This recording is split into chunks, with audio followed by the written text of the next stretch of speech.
Hey everybody, and welcome to Scouting the League. Excited for today's episode as we get into the 2026 NFL Draft. And while if you've listened to this podcast, you understand my feelings on mock drafts, but either way, it's a good chance to talk prospects. So today we are joined by Eric Edholm of NFL.com to talk his time in Mobile, his mock 1.0, and his thoughts on the best draft award. But before we jump in with Eric, make sure you head over, like, subscribe, share this podcast wherever you're listening and watching. Give us that 5-star, give us that review. Most importantly, share this one with a friend. If you're listening and watching on YouTube, make sure you hit that subscribe button to help us out, get word out there. The best draft podcast from a scouting perspective that you will hear out there. Insights from behind the scouting world that you won't hear anywhere else. I am Rodrik David, of course, 6 years with the Falcons, 1 year with the Titans, time in pro scouting, time in college scouting as a Midwest area scout. I'm here to bring all of it. My website, rsafootball.com, if you want to learn more, or head over to my Twitter page, RightStepADV is where you can follow me. If you're a scout or aspiring scout, make sure you head over and check out thescoutingcommunity.com for every resource you need to be a scout someday. You're an aspiring scout, or if you're a scout in the NFL, some resources for you there as well. And make sure you check out our partners over at bluemaca.com. The insoles that will upgrade the shoes that you're wearing, whether you are an athlete preparing for the combine, for the pro day, if you're an agent who's going to be on his feed, if you're a scout who's on a feed, we have insoles for everybody. So bluemaca.com is the spot. Use code scouting20. Let them know we sent you. Get a little discount on that order as well. Make sure you follow Neil Stratton as well. He is at Inside the League. Eric is at Eric_Edholm. And make sure you have your calendar set for the Inside the League seminar on February 25th, 5:30 p.m. Eastern in Indy. Scouting the League will be live streaming the event on Twitter and on YouTube, so make sure you get it checked out. But with enough of that, let's get into it with Eric today. Well, excited to have our guy back, Eric Edholm from the NFL.com. Welcome back to Scouting the League. What's going on, you guys? Good to have you back. It's an exciting time of year. You're hopefully warmed up, dried out from being down in Mobile. A mock draft is up for you now, which means the heat is probably not slowing down out on the social medias. Everybody's got their opinion. Yours, a little more valuable than most because this is what we do for a living. But before we get there, Senior Bowl. Talk about Senior Bowl. Drew, new leadership down there. Another good year. Talk about the Senior Bowl. Talk about your experience down there this year. Well, first of all, the city felt dead. I know this is a draft podcast, but let's talk social stuff for a second. I mean, we walked downtown, and it was a couple days before Mardi Gras. You're expecting kind of big crowds down there. It just was dead. I mean, I think my first Senior Bowl was in 2005, and I haven't gone every single year, but more often than not, I've been down there probably 15 out of the last 20 or so years. And it's the deadest it's ever been. Now, granted, we were staying a little out towards the airport, but, and like you said, 45 last call at the Haberdasher, 45 PM last call at the Haberdasher. I couldn't believe it. I've seen beats empty before. I've never seen it as empty as it was. It was Winslow's no line. I'm surprised I didn't see you down there. I apologize if I missed you or whatever, but it was crazy, and it just, especially given that Drew tried to schedule things to spur more activity downtown. I mean, it's the old Yogi Berra line. If they don't want to come, you can't make them. And I think more and more teams are just not sending coaches, and maybe pulling back on some of these scouts that they're sending. And that's not a criticism. That's just reality. Right. In 2026. Yeah, I mean, I remember having a conversation with Brad Holmes before he got the Lions GM job. He was in LA, and I said, "Are you headed down to Mobile?" And he's like, "No, actually, we're not sending anybody this year." And I was like, "Oh, you mean like not the top guys?" And they said, "No, anyone." Shocking. And I went, "Yeah, oh, okay." It was like the first time I had heard that. And now you have Brad in Detroit, and obviously other members of Les's front office have spread out throughout the league, as you know. And I mean, I think it provides a value for sure, but I think some teams are figuring that they'll get their interviews done, elsewhere, and they'll have other opportunities. I mean, there were some teams that had people at both East, West, and Senior Bowl, so there's a wide variety of opinions on this, but Yeah. That Overall, I would. networking piece. Yeah. What is it? That networking piece again. It's something we talk about all the time on this Yeah. podcast. It's it for scouts, it becomes harder to do it if you're not doing it in some of those more relaxed settings. And again, you have to maybe do it a little bit more at practice when you're wanting to pay attention. So let's get to practice. Let's talk about some of the guys. Yep. What were your thoughts on practice on the roster this year? Obviously quarterback was not probably the most loaded position, but there were some interesting names there for sure, and some players that I wanted to see a little more of. And Luke Altmaier's played a lot of football, and I've watched a lot of him. It wasn't, he wasn't the guy. Pavia was obviously very interesting from a name value standpoint. Garrett Nussmeier, you wanted to see if he was healthy, and I think he proved that. And it just wasn't. There wasn't the kind of the buzz that we had a few years ago with Penix and Nix and a few others. So a little bit lacking on that front. I think there was at least one standout at every position. Like there wasn't a position where I thought, boy, we're just really bare here, so that was good. Maybe I'm forgetting one spot off the top of my head, but I think for the most part, there was at least one player that you felt like kind of helped themselves or were, a top 75 or 100 kind of pick at the main positions, I think. But yeah, I mean, there were some gaps in the roster. Maybe it was deep on the D line, and I thought some of the linebackers looked pretty good. And receiver was decent. Running back was it was okay. And then I'm just sort of thinking about what other spots really kind of. Yeah, I mean, again, it wasn't there. There were just a lack of kind of blue chip guys, some of whom backed out, like the Miami guys. Obviously, after the season they had, you can't blame them for not wanting to play. Yeah, I mean that's the you talk about your national championship teams, again, Indiana having a presence there, but maybe again not having the the name recognition that you'd expect down there. Obviously, you get a bunch of Hurricanes down there, you get all your SEC schools down there, but again, it starts with quarterback, and if the quarterbacks move the needle, it makes everything, makes the draft feel a little bit better, makes the All-Star game feel a little bit better. I mean, if we were talking about the 2026 draft class a year ago, Garrett Nussmeier would have been, again, a lock first rounder. Obviously a wildly disappointing year, but has continued to kind of rise back up through this process, which again does not surprise me at all. He's going to keep moving his way up through the pre-draft process. Looked good by all accounts down in Mobile. Is there a sense that this guy, how high can he climb back up? Quarterback 3 in this class? Is there any chance he ever catches and gets drafted in front of a guy like Ty Simpson? That's a great question. Obviously, he's got more experience. He's got NFL bloodlines. That probably matters on some level. With Ty Simpson, you're looking at really 15 games and trying to decide what'll that become. And you just sort of look at the list of 15 start quarterbacks over the history of the NFL and how many have gone in the first, and how, like the Mitch Trubisky kind of crowd. And again, I feel bad. I always use Mitch as an example in those cases, but he's sort of the glaring one in recent years. But, I mean, he's not a super big guy. He's not a super athletic guy. He doesn't have a cannon for an arm. I mean, there's some physical limitations, I think, to what he does.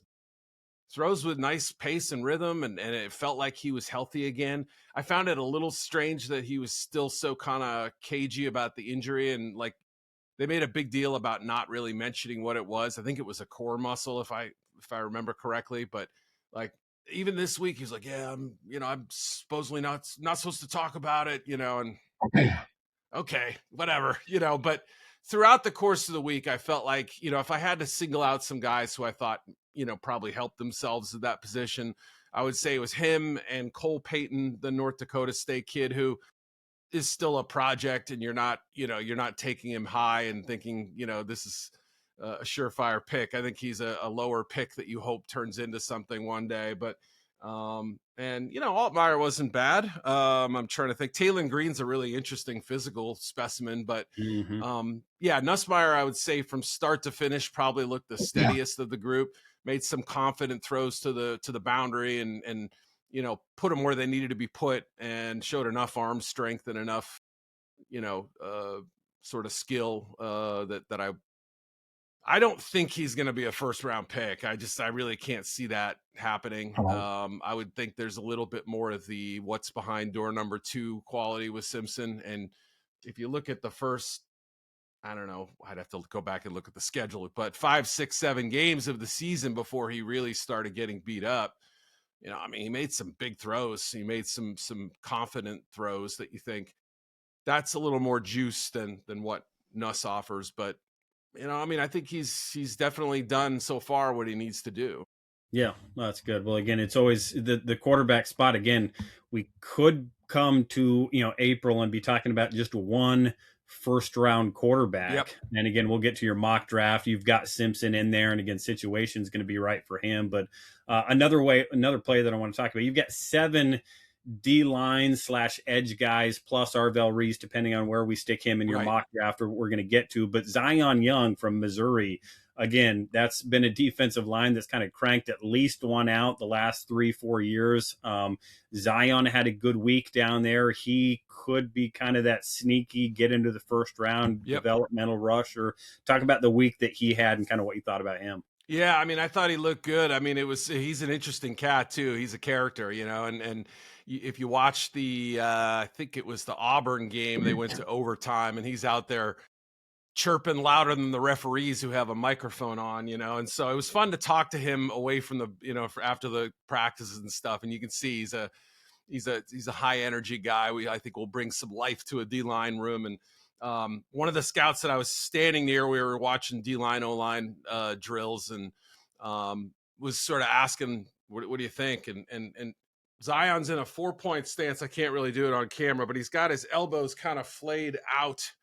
And the guy said, I don't think I've ever seen a stance quite like that. It almost looked like a diamond pattern with his arms, and sure enough, he does this chop and this swim inside, and boom, he gets the quarterback. It's like, well, I guess it works. So, he checks off a lot of boxes with length. I mean, he's 6'5", 30, almost 4-inch arms, 260 plus. I mean, I think that's the biggest appeal for him from base end kind of standpoint. And he was just a consistent winner throughout the week. It wasn't like blow your hair back good, but it was just very good, across the board. And he played well in the game. I didn't think he deserved defensive MVP, if I'm being totally honest, but they vote for those things in the third quarter. So you have to go with the information you have at the time, But again, I would say he's definitely in that, like Darius Robinson a few years ago sneaked into the back end. Yeah. Kind of the same cloth that he's cut from, I would say. Yeah.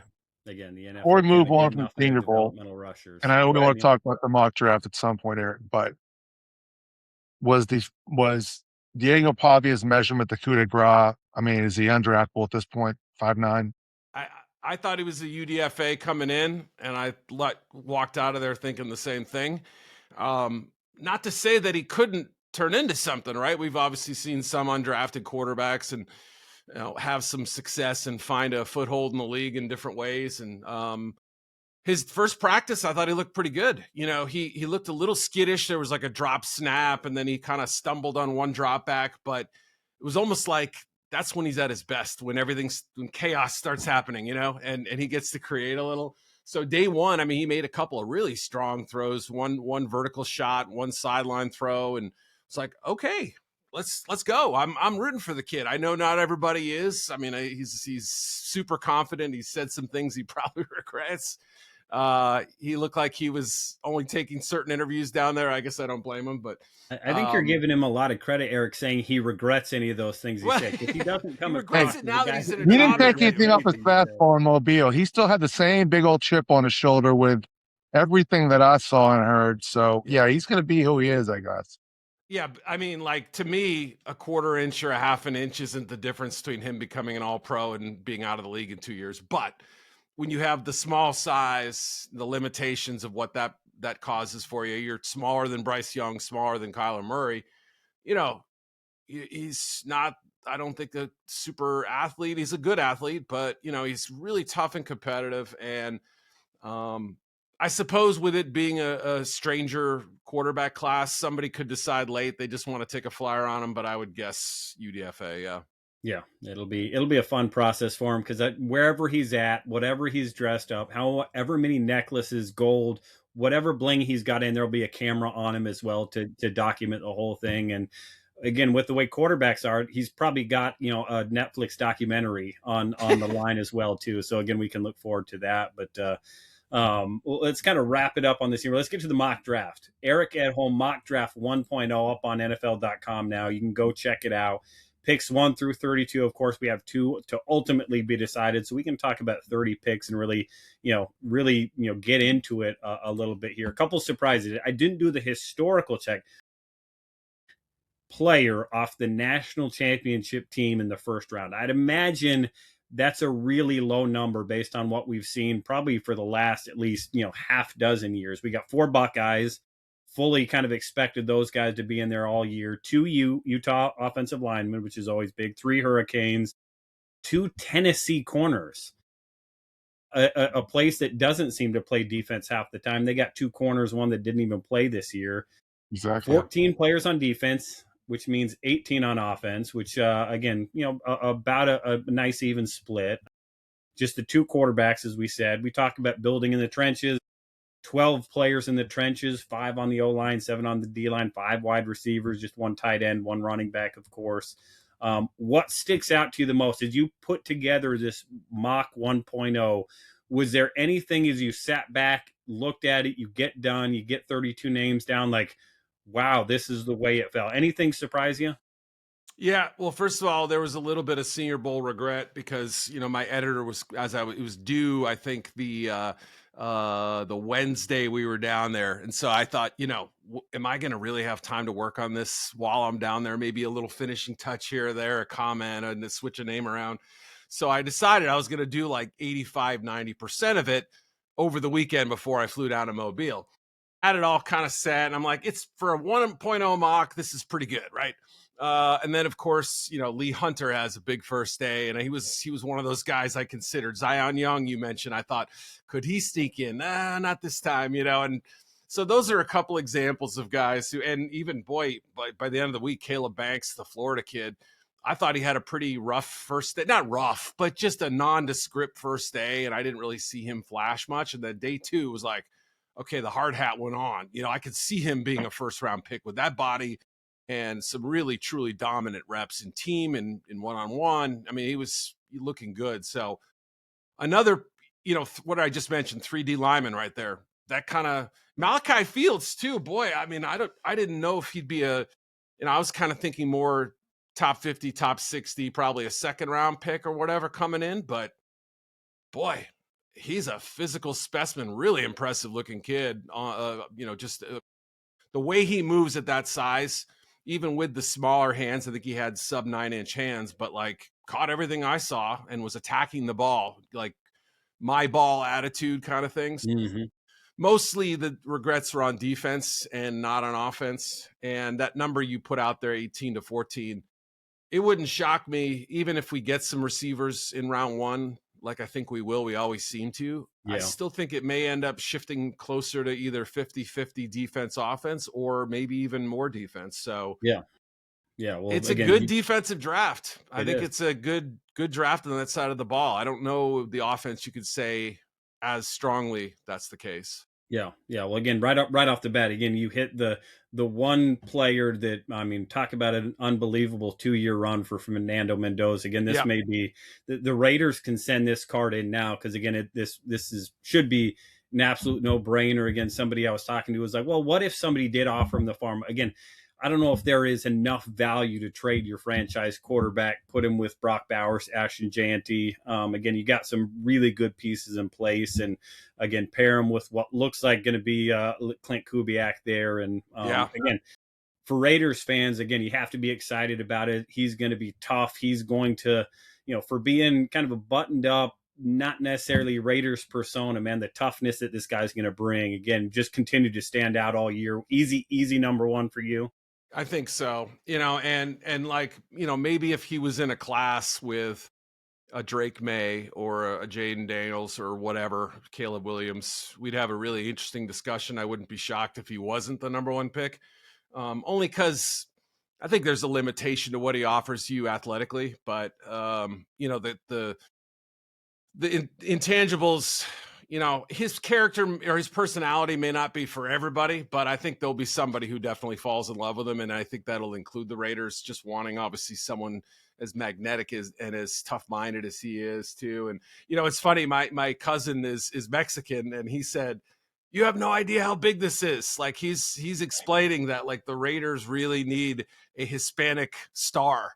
And he said, and so he's explaining to me this group of fans that he hangs out with. They're all the Hispanic Raiders fans, and they're dying for some. So when this all kind of came together, they were doing backflips. They hated the fact that they had a terrible season, but they're excited by the idea that a Mendoza is coming to Vegas, or probably so. But yeah, I think even before the Kubiak selection was made, I think everybody was kind of connecting those dots, and especially like you said, with it being, I don't know if you call it a one quarterback class, but it could be a one quarterback first round, and there's a drop off there. Yeah. Well, after number one, it gets real interesting real fast, because again, from 2 until again the way the rest of it falls, again, you can connect some guys. Titans grabbing a weapon for Cam Ward makes sense, but again, 2, 3, 5, the Giants could go a lot of different directions. The Browns could go a lot of different directions. There's a bunch of teams from 2 until about 10. They would be happy to sit on their phone and hope it rings and move back a little bit. But again, at the end of the day, somebody's going to have to make a pick. You've got Arvell Reese going number 2 to the Jets, listed as a linebacker/edge, which again, from a trait standpoint, this guy is special. This guy is elite, but I've made the point, he is a developmental edge rusher. 100%. And he's a developmental stack linebacker, which means if you're making the number 2 pick on him, you better have a plan for him and start to get him in there on a team that has a bunch of holes. And given the season number 2 to the Jets, is this going to be an issue for him and the Jets? What were you starting to say, Neil, real quick? Given the season the Jets had, and I'm sorry, I think Aaron Glenn's on thin ice. Can he take an almost purely developmental player with the number 2 pick in the draft? That seems really risky to me. And I'm not sure if there's a more prepared player, although we'll get to Ruben Bain a little later on, add to necessarily, but that seems like a major dice roll, even if he lights the lamps with his traits. I agree 100%. I think the hardest part of this mock draft was exactly the area you just pointed out, Rod. I mean, they were like, did I go into it thinking Arvell Reese was guaranteed to be the number 2 pick? Absolutely not. For those reasons you just laid out. To me, Sonny Styles is a more developed, complete player right now, Sure. His teammate. And again, he's got more of a defined position. So that may be one of the reasons why, Arvell was used as kind of a jack of all trades. I suspect it's going to be kind of like Jalen Walker was for Atlanta last year. That type of player. I mean, like, obviously Walker maybe even a little bit more advanced than what he was doing. But yeah, I mean, if he doesn't test through the roof, can you really justify taking him at number 2? I mean, I had a hard time filling out the top. I think it's because the lack of blue chip sort of clear-cut players, and a lot, we've seen this trickle in recent years where guys are staying in school, and I think that's great. But you end up having kind of every third year, there's got a glut at the top, and then it seems like it's a little thinner. So, even Fano, the kid from Utah, nice player. I don't know that I would look at him and say that's a top 3 pick right there, no doubt. I don't know that I would have gone that way. And Carnell Tate to the Titans, I sat on that pick for like 5 minutes and thought, would they really take a receiver? Is there a lineman here that so? And I think what obviously the next month and a half is gonna clear up is the combine information that we get, whether it's interviews, medical, what have you, workouts, and then also free agency. If Tennessee's signing a left tackle, then we can say, or whatever, they're getting a veteran receiver, then Sure. So some of this is obviously about kind of putting them in the right zip codes or the right area codes. I guess you want to be a little less specific. And trying to make some sense of it as we stand right now. But I'm with you. I think Reese is a fascinating project, but I wouldn't start a franchise with him. You know what I mean? I think it's a risk. Yeah. Again, you talk about a stack linebacker going at 2 overall, or again, an edge rusher who, again, he's got special traits, but does not look like he is a pass rusher. It's going to take some time. You're going to have a specific plan, which again, I don't think the Jets are that team. They're not in a spot to necessarily have that right now. And again, really 2, 3, 4, 5, 6, all the way down to 7.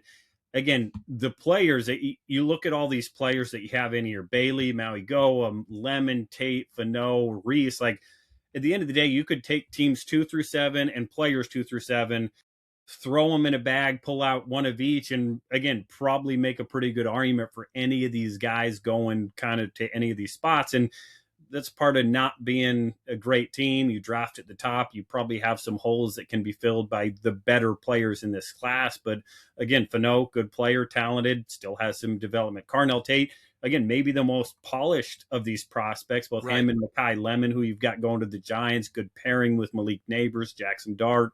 Give your quarterback, again, you've got a little bit more polished prospects there. But again, guys that would probably typically be viewed as 10 to 15-ish type prospects in a given year. Again, you always start comparing them to, again, Tet McMillan from last year, or some of these guys that fall into the 15s. And again, Maui Goa, distant, solid, not sexy pick at number 6 to the Browns. And then David Bailey at another edge going to the Commanders. I mean, you don't want to sit here and mock, 6 trades in the top 10, when we're sitting here in February. But at the same time, again, are you expecting an active, kind of draft at the top when it comes to teams moving around? On the one hand, you say, boy, if teams aren't thrilled with the options they have, possibly. And if there is, there's got to be someone to trade up for, though. That's where I kind of get the hang up on, and usually it's quarterbacks. Sometimes it's a pass rusher. Obviously, we saw how much James Pierce meant to the Falcons last year. So there are still other positions that command trade up kind of attention. But, is there a receiver who people are that sold on, whether it's, Tate or Lemon or Tyson or any of these guys? I don't know, I think it's going to be interesting to see where Reuben Bain and David Bailey end up going. There was kind of a sense that Bailey wasn't even a like consensus first round pick in the scouting community. I think some people felt like he would go there, but that some teams weren't going to have that high a grade on him. So that surprised me a little bit, but I found that, that spot just outside of the top 7 for him, and Jeremiah Love, same thing. That's a fascinating player who maybe he goes higher than we think. Of all years to do it, this is probably it, especially after seeing what Bijan Robinson has done, what Jahmyr Gibbs has done, Saquon Barkley too, other high pick running backs who have played up to their status. So do you put them in? Do you put Love in that class, Eric? I'm sorry, the three players. What was the question? Do you put Love in the class of a Barkley and a Bijan with regard? That's pretty high praise, obviously. He may not be quite as electric as a Jahmyr, but he's got juice like that, I think, and the spin move. And man, I gave him to New Orleans at 8, and I thought, picture him doing, he's obviously not as thick as Barkley is. He doesn't have those tree trunk legs. He can power through people that way, but he runs with force, I think. And boy, that's interesting. I was sort of picturing him on the Superdome turf and giving Tyler Shuck a check down guy, because they didn't throw to the ball enough to him, I felt like. And I, all these great backs in college, they don't get as much work catching the ball. Ashton Genty did his junior year and less his senior year, but man, I love seeing these guys catch the ball. So I think he's better at that than he gets credit for. But Neil, as a resident Saints fan, how would you feel about the Saints pulling the card on a running back at number 8 here? I'd be elated as a Saints fan. I think notwithstanding the fact that Alvin's still there, and notwithstanding the fact that they kind of will patch it a little bit down the stretch, they got to have a bell cow. And I think,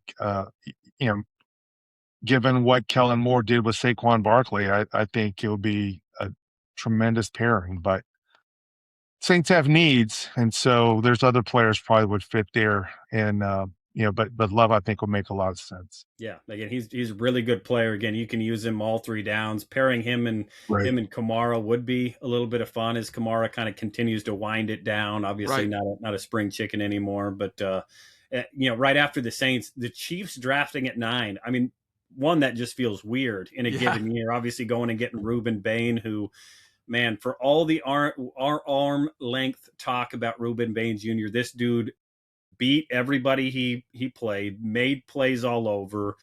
Again, it's an easy one to throw out there. At the end of the day, even long-armed guys don't use their long arms. Reuben uses every bit of his. This is as good as just pure football player in the first round. The Chiefs, if he falls to 9, have to be elated about Reuben Bain being there, right? Absolute dog. Yeah, I'm with you. I think some of the length questions are a little bit overblown, and I'll be fascinated to see what he comes in weight wise too at the combine, because first of all, after a long season, will he then commit to trying to put on weight or take it off to run fast? Because I've heard some teams suggest that this isn't Chris Jones, but you can move him around. You can move him. You can play him as a 5 tech, a 7 tech. Like you can have him slide inside on a passing down. Maybe not a 5 tech, but you know what I mean? Like just sort of have some flexibility with him because he is thick enough. What's funny is that you put in his dimensions into one of those databases that churn out like your closest NFL. It's Kalijah Cansey. Like he's about 8 pounds lighter, I think, but roughly the same height and arm length, So I'm not saying he's destined to be a 3 technique, but I'm just saying there's some talk about that as well. So, but yeah, man, he is a absolute bull on the edge and somebody who carries that edge on the field. Like he seems like the kind of guy that you stone him the first time you played him, he's going to come back with a vengeance. Like you're going to be on his hit list the next time, and I mean that in a good way, right? So, fascinating player. I think he's got all the tools there, even if, like you said, it comes in a little different package.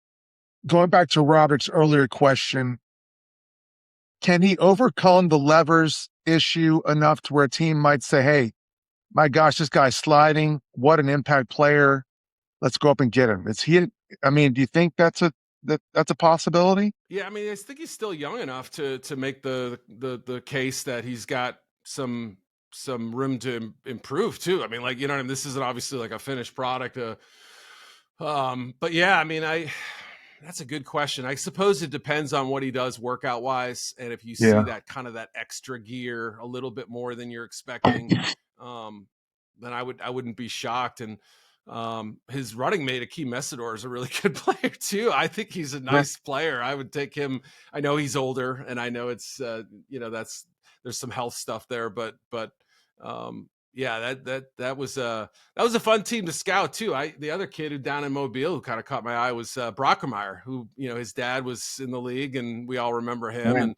And I hadn't really watched him prior to Senior Bowl week, at least hadn't isolated him, and I thought he did well. And so it's good to see that you bring some talent back to the table. Back in the day, you couldn't go 8 picks without hearing Miami called, but we had a little stretch there. It was pretty lean. Yeah. So your next 3 picks, Eric, again, position, it becomes the position value question. You got safety Caleb Downs, you've got tight end Kenyon Sadiq, and then linebacker, true inside linebacker Sonny Styles. Again, I've made the argument I could see Sadiq going, man, you could make the argument this guy could be in that 5, 6, 7 range. Caleb Downs has been, again, wire to wire top safety in this class. And then Sonny Styles, you talk about polished, ready to go, day one, modern day NFL linebacker. They fall outside the top 10, but if either one or 2, all 3 of these guys end up right inside the top 10, doesn't surprise me. Again, what are your major concerns, or what keeps these guys out of the top 10? Yeah, some of it is positional for sure, until we start seeing safeties go high consistently. And I'm not talking about Kyle Hamilton, unicorn safety. Like I'm talking about, because Caleb Downs is an average size safety, maybe even a little below average if we're being candid here. But his instincts are so good. I think he's going to be the kind of player who can step in and be a 17 game starter as a rookie. Maybe not perfect, but in almost like a plus version of Xavier Watts last year. Now I know Watts and almost went, outside the top 100 there, but somebody you saw in college that was always where you needed him to be, at the ball when it was arriving, or at the ball carrier when he was the last line of defense. And I love that about him. And Sadiq, I will say, of the one pick in that mock that got people most fired up, it was that. I had Dolphins fans saying, "You didn't even listen to Sully's press conference." I'm like, "Oh, he's Sully now. Like you've had a GM for 4 days and you're on familiar terms." Got it. Okay. So, and they make a good point, right? I mean, there is if you want to use the Green Bay model, like they're probably not taking tight ends in the top 11, so, but again, it was more about, to your point, of Sadiq could really go high if you are, if you have a plan for him and you think where you're going to play him, and it's a need. So those are all, I think, examples of. And Styles, boy, I don't know if he's not my second favorite player in this class. Yeah, I mean, he's I think I a lot. like him right now as a football player better than Arvell Reese. Even if, as we acknowledge, Reese could end up becoming better than that, but still really, really good, and then I had a guard going, I think, to the Ravens at 14, Ione. And so again, these are just, I think, lower on the positional hierarchy. Yeah. Again, it's the thing that keeps coming up with the draft, when again you don't have your blue chippers, you don't have your top end like no brainers. Right. Good teams are going to get better. Good teams are going to stick to their board. They're going to find if you draft starters as an NFL team, right, and keep that guy for 4 or 5 years, even if he doesn't sign a contract, again, you've hit on a draft pick, which again, that's the biggest thing. You can't be on the first 2 rounds. You can't take a chance every year, take a chance Right. every other year, and have a guy that's not really an impact player. That's a good way to find yourself on the breadline if you're a GM, if you're a front office, if you're a head coach anymore. And again, you get into really, really starting at pick 10. Again, you've got starting good football players who are going to contribute to your team. And again, be in New York or wherever the draft is at this year. Was it Pittsburgh? Is it Pittsburgh this year? It is. Again, people may bemoan it, may be a little bit grumbly, but again, preseason, week 1, week 2 starts. It's like, hey, we got ourselves a starter. We're going to be just fine. You got, a cornerback going to the Rams. We obviously saw that show up. Again, the Buccaneers grab a corner that did not play a snap this year. Let's get to 15, Jermon McCoy, a first round corner that didn't play in 2025. Yep. Talk about that pick and the upside there. Yeah, I mean, it's probably good news that the injury happened as early as it did, gave him a chance to rehab and stuff. I don't know what his testing ability is going to be leading up to the draft, but I'm guessing he'll have opportunities to show something, but you're right. That's a risk. No doubt. And I think he was a first round pick coming into the year, if I had to guess. Just, like one of the scouting services out there or teams would have sort of had that kind of level grade on him before the injury. But, his production before, in 23 and 4 was really good. I mean, I think he had 6 or 7 picks, around 20 passes defended those 2 years. So he was very active, and they had 2 good corners. So you had to throw at these guys, but good frame, loose hips, kind of passes all the athletic tests. And again, I'm assuming that he ends up with 32-inch arms roughly. I don't know the exact number, but I believe there was a junior day measurement that had him close to that, around 6 foot, 195, 200. So right where you want it. But the injury question is the biggest one. Where is he in his rehab? Is there a setback? ACLs aren't as big a deal these days, I don't think, but you definitely have to check that. And that's the other part of a January mock is, you're projecting, you're guessing that this guy is gonna be healthy and check off all the boxes. Yeah, certainly. Again, at pick 16, the Jets, Jordan Tyson, again, somebody that, again, there's plenty out there that would make Tyson the number one wide receiver in this group, which, again, it's a good group. Again, different flavors, Tyson, Lemon, and the Ohio State kid. So, again, it becomes the Jets taking a wide receiver, whichever one is still on the board there. The Lions, you've got Avion Terrell, the younger brother of A.J. Terrell. Again, good football players, a little bit undersized. Yep. And then we get to the Vikings, which they have a little bit more to talk about. Again, Kwesi Adolfo-Mensah down at the Senior Bowl, part of the contingent down there. For whatever is written about what the reasons are, again, I don't think the paternity stuff had a lot to do with it. At this stage of the game, you're talking probably a difference of opinion on what direction this team wants to go. Yep. You've got him taking a safety. We know Brian Flores is going to be there on the defensive side. Emmanuel McNeil-Warren, our MAC player. We get one non-P4 guy in this group, again, in the safety. Talk about both pieces. One, again, the Vikings, very veteran, have a bunch of really good people still in place that are going to go through this process. And then talk about McNeil-Warren, that pick.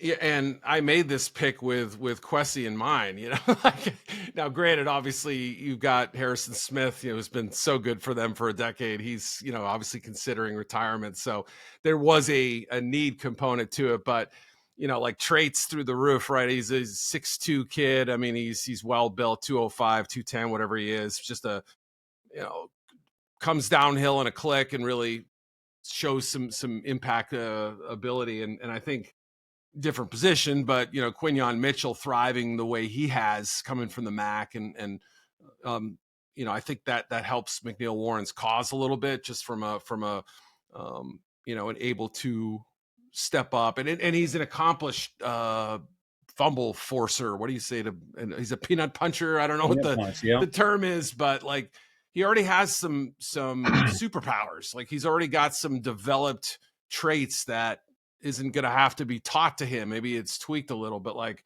he's a productive guy. And again, that quick trigger against the run and also coming downhill against receivers too is really impressive. So, he still misses some tackles and still has some stuff that I've only watched 3 of his games. So I can't give a massive scouting report on him, but a really fascinating player for that level. Again, these days you expect them to get offers to move up and take them, but I don't know. It's funny too. I've got a podcast later in the day. I'm doing a Vikings thing, so I've been reading up on this situation and trying to figure out, is Rob going to go old school now and bring back the what do they call it, the triangle of trust they had with Brad Childress and everything, and Rick and all those guys. I don't know, but fascinating timing to see Kwesi on the sideline, Kwesi, I should say, roaming around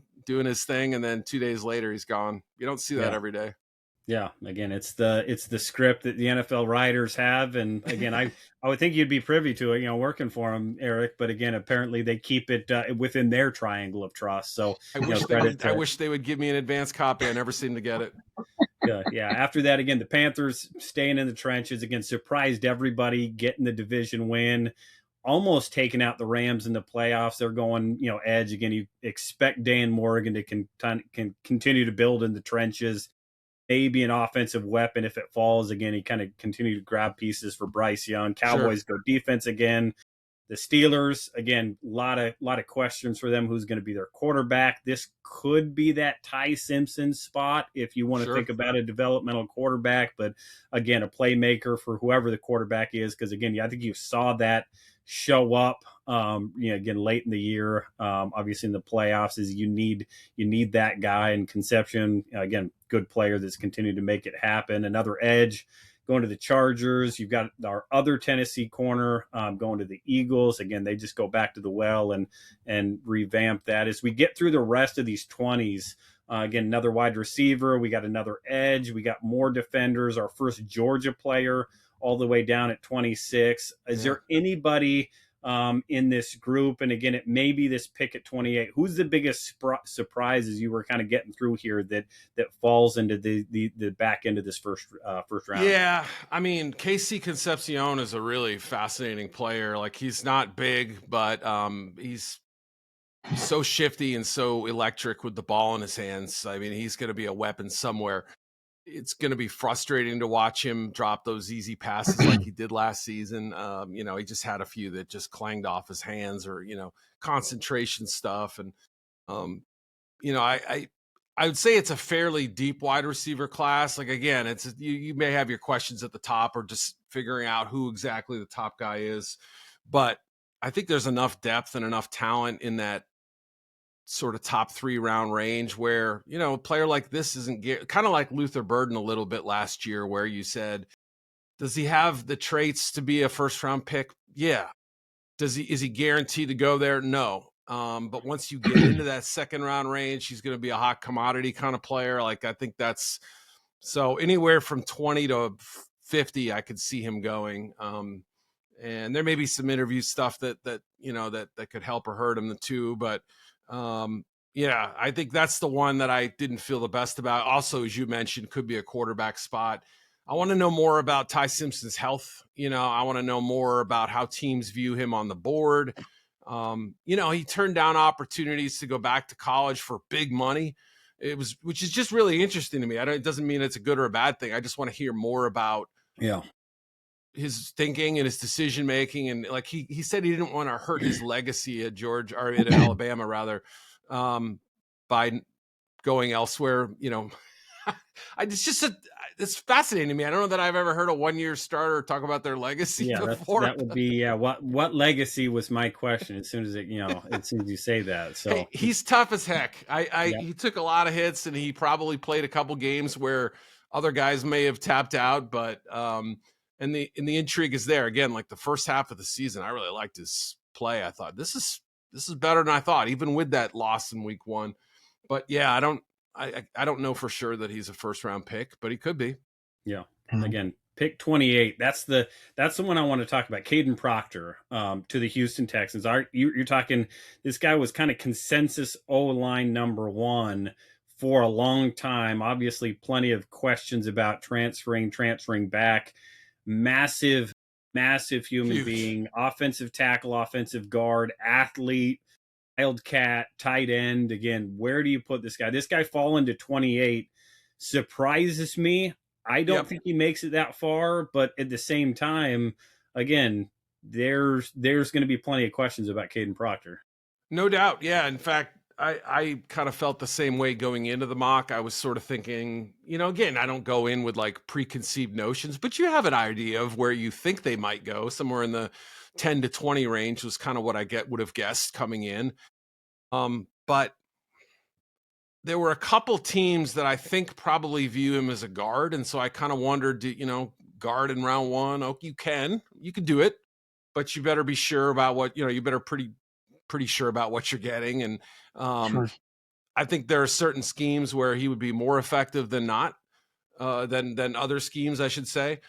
Clearly the mass is a very appealing trait. And like you said, the athleticism for his mass is very impressive, but there are times he struggles, with oversetting, undersetting, getting beat inside with speed, outside with speed, just being able to kind of mirror those guys.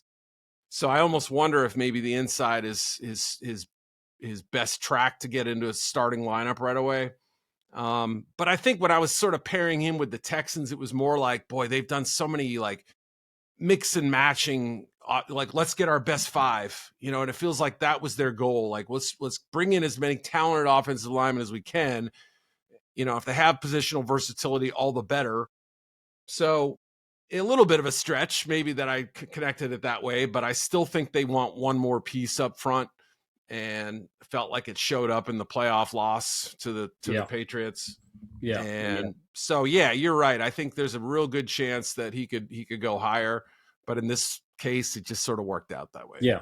Again, that's, you get to the back end of the first round. Again, that's where the further down you get, again, the more guys you could make an argument for. And again, you're talking last 4 picks of the first round. Again, this guy's a first rounder. Again, there's just too much good there. Again, falling to 28, I think somebody would be ecstatic to get him there at 28. But again, you're going to get good football players here. Of course, you have the Rams taking Ty Simpson. Again, another one of those spots. Stick him behind Matt Stafford. I think there would be a lot of people, including Ty Simpson, that would be really happy about that when you're talking about playing with the development and everything going forward. And then you got the Broncos taking a Cincinnati linebacker, Jake Goldday. You've got Mesidor from Miami, and then R. Mason Thomas. We'll see who picks 31 and pick 32.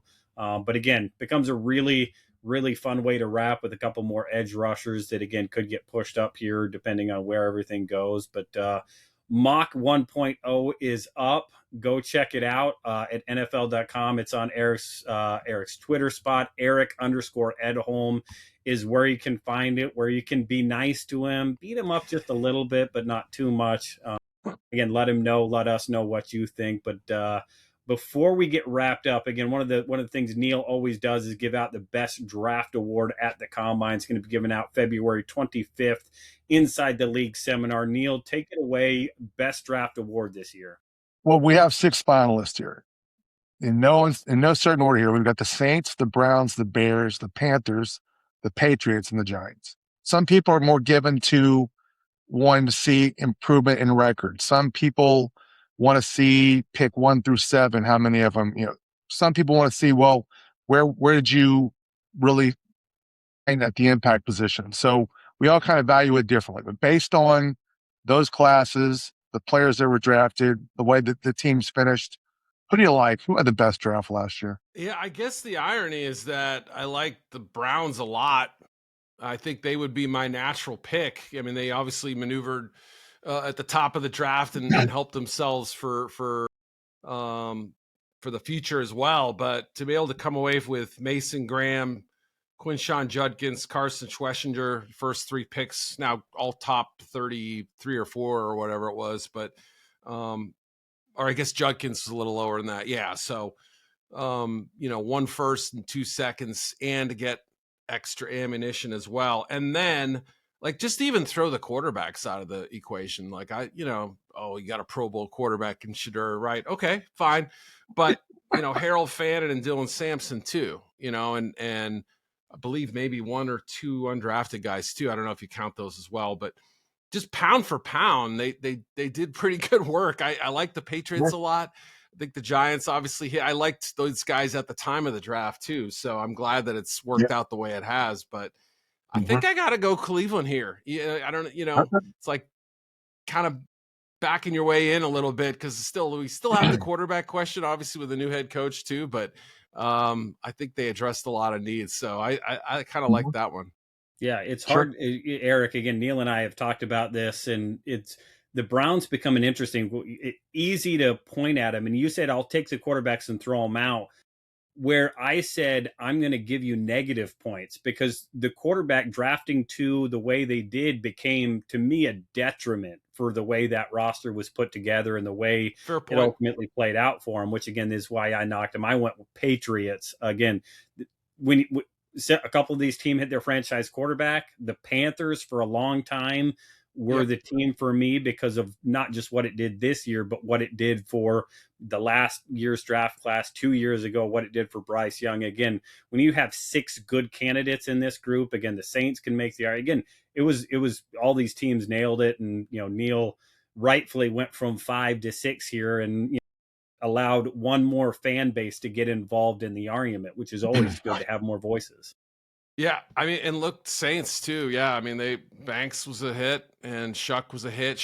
I had Shuck in that kind of Ty Simpson range, he could be a first rounder, but there are reasons he won't, so it was kind of the same, different, but same, in that same range or whatever. And they made the right pick. And, Saints fans are glad they don't have to go into this draft praying that they get somebody, right? So it worked out really well for them. And Patriots' first 4 selections were outstanding.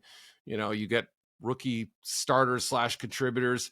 They went 4 offense too, which is interesting. And now I wonder what this year's draft will look like for him. But I hear you on the Browns QB thing. That's why I was hesitant to give him too much credit. But man, pound for pound, they did pretty well. Yeah, absolutely. Again, they definitely nail it, and Fannin looks like he's going to be, again, the guys they drafted were kind of all as advertised. They did exactly what they expected them to do, which, again, at the end of the day, if you're an NFL team, NFL franchise, you draft guys and they do what you expect, that's, you're going to be real happy. And again, from now until the draft, again, that's what every one of these prospects needs to do, what NFL teams are hoping. Again, go to the combine, go to your pro day, sit down in meetings and do what we're hoping you do, what we're expecting you to do. And again, that'll all take care of itself. But always enjoy it. Do you have a time schedule, just so people can look forward to Mock 2.0? Is there a timeline on it? Is it going to be post combine?